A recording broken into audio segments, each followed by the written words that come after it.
बीच हमारे साथ गौरांग सर फिर से जुड़ चुके हैं। गौरांग सर, बहुत बहुत स्वागत आपका। बताइए वीआईपी पिक क्या है आपकी? बहुत बहुत धन्यवाद प्रशांत भाई, आपका सभी को प्रणाम और शुभ दिन हमारे तरफ से। तो हमारी भी राय यही है कि इस प्रकार के बाजार में आपको दिग्गजों पर ध्यान देनी चाहिए। और जिस क्षेत्र और जिस स्टॉक का हमने चयन किया है वो ऑटो क्षेत्र की दो पहिया वाहन बनाने वाली कंपनी जिसका नाम है हीरो मोटोकॉर्प। एक अच्छा खासा करेक्शन हमने महीने दर महीने जो बिक्री के आंकड़े आए थे उसके पश्चात देखा है और कहीं ना कहीं 4,000 के आसपास संभलने का प्रयास स्टॉक कर रहा है।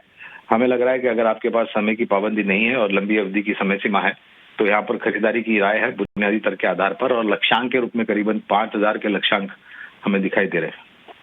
बिल्कुल, तो 5,000 तक के लक्ष्य के लिए हीरो मोटोकॉर्प खरीदारी की सलाह गौरांग जी की तरफ से आती हुई। बहुत बहुत शुक्रिया करेंगे आपका इस अहम राय के लिए। और फोकस करेंगे जरा कोटक महिंद्रा बैंक पे। पिछले दिनों भी स्टॉक में का अच्छा मोमेंटम देखने को मिला था और इस बाजार में भी हम देख रहे हैं कि कोटक महिंद्रा बैंक का लगभग .5% मजबूत यहाँ पर नजर आ रहा है। और इसके साथ ही हम दिग्गजों में आईसीआईसीआई बैंक और एचडीएफसी बैंक पर भी रणनीति बैंक दिग्गजों पर क्या रणनीति होनी चाहिए? अमित जी, मैं आपके पास आना चाहूंगा, जरा बताइए। अमित, अपने आप को जरा अनम्यूट कर लीजिए। सॉरी।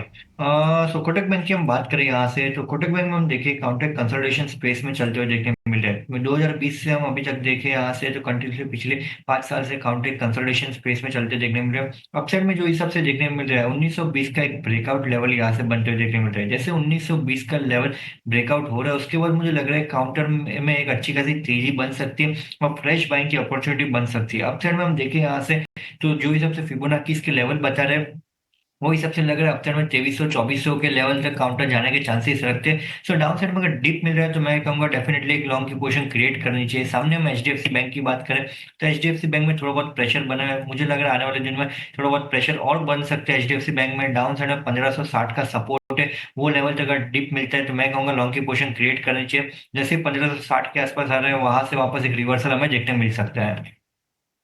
चलिए, तो ये है रणनीति इन दिग्गज बैंकों पर। और सबसे ज्यादा किसी पे नजर रखेगा तो वो है बजट पर। और बजट में पावर इलेक्ट्रॉनिक्स के लिए इंसेंटिव का ऐलान हो सकता है।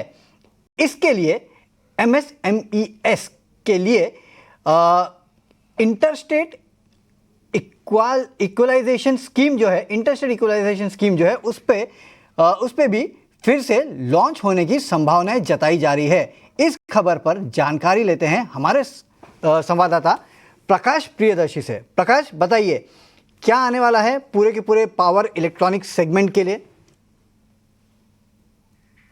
देखिए, आगामी बजट में एमएसएमई सेक्टर से संबंधित कुछ अहम ऐलान किए जा सकते हैं। सूत्र हमें बता रहे हैं कि सरकार पावर इलेक्ट्रॉनिक्स की मैन्युफैक्चरिंग के लिए फाइनेंशियल सपोर्ट की घोषणा कर सकती है। सूत्र हमें बता रहे हैं कि इससे संबंधित कुछ प्रस्ताव जो हैं वित्त मंत्रालय को भेजे गए हैं जिसमें इस बात की मांग की गई है कि पावर इलेक्ट्रॉनिक्स की मैन्युफैक्चरिंग के लिए पीएलआई की तर्ज पर फाइनेंशियल सपोर्ट दी जाए। अभी इसके लिए इंपोर्ट के ऊपर निर्भरता है और ओवरऑल अगर आप मैन्युफैक्चरिंग कॉस्ट देखें और उसमें पावर इलेक्ट्रॉनिक्स की जो हिस्सेदारी है करीब करीब 20 से 22% है। इस बात को ध्यान में रखते हुए इस बात की सिफारिश की गई है कि मौजूदा पीएलआई स्कीम के तर्ज पर पावर इलेक्ट्रॉनिक्स की मैन्युफैक्चरिंग के लिए भी फाइनेंशियल सपोर्ट दिया जाए। अब सरकार या तो नई स्कीम की घोषणा कर सकती है या मौजूदा पीएलआई स्कीम के तहत ही पावर इलेक्ट्रॉनिक्स को भी ऐड किया जा सकता है। साथ ही साथ 5 साल के लिए फाइनेंशियल इंसेंटिव्स देने की घोषणा की जा सकती है ताकि आने वाले दिनों में इंपोर्ट डिपेंडेंसी कम की जा सके। काफ़ी इंपॉर्टेंट डेवलपमेंट है। इसके अलावा खासकर एमएसएमई एक्सपोर्टर की बात करें, उनके लिए जो इंटरेस्ट इक्वलाइजेशन स्कीम जो कि 31 दिसंबर 2024 को इस स्कीम की अवधि समाप्त हो गई है, इसकी म्याद खत्म हो गई है, उस स्कीम को फिर से लॉन्च किया जा सकता है। कॉमर्स मिनिस्ट्री ने इससे संबंधित प्रस्ताव फाइनेंस मिनिस्ट्री को भेजा है और इस बात की मांग की है कि जो मौजूदा हालात हैं उसको देखते हुए इस स्कीम को फिर से रीलॉन्च करने की ज़रूरत है कुछ अतिरिक्त बेनिफिट्स के साथ। इस बात की भी सिफारिश की गई है कि जो एलिजिबिलिटी क्राइटेरिया है उसको भी रिलैक्स किया जाए ताकि जो स्मॉल एमएसएमई एक्सपोर्टर्स हैं उनको इसका ज़्यादा फायदा हो। इस स्कीम के तहत जो फाइनेंशियल सपोर्ट है वो 50 लाख रुपए तक फिक्स किया गया था।